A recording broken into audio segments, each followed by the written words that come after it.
In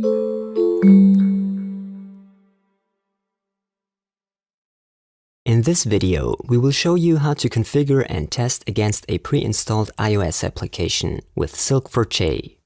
To test a pre-installed application without a valid IPA file, you need to retrieve the bundle identifier of the installed application.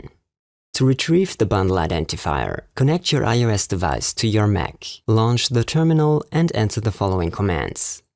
Enter iDevice_ID-L. To retrieve the UDID of your connected iOS device, copy the UDID of your required device and enter iDeviceInstaller-U and paste the copied UDID followed by -L.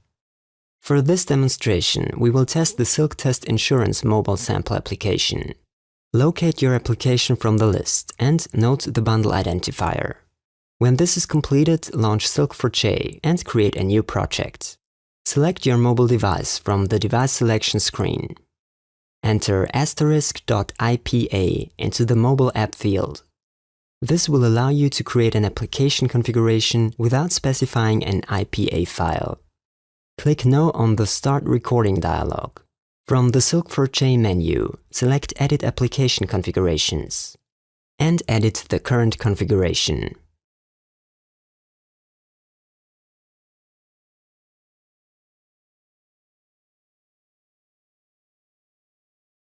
By default, Silk Test uses the app argument in the connection string to specify the IPA file for testing. Replace this argument with the bundle ID argument. Using the noted bundle identifier from earlier, assign this to the value of the bundle ID and click OK.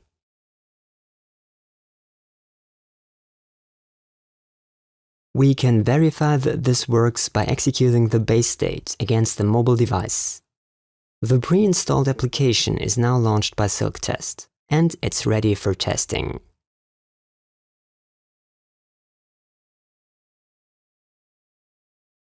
We can now record a quick test against the application.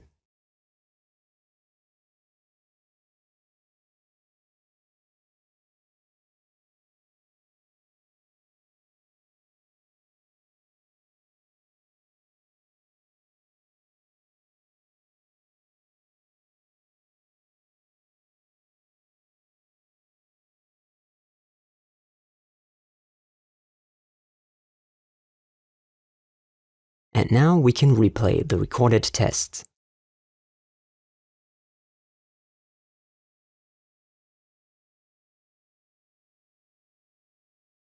Thanks for watching.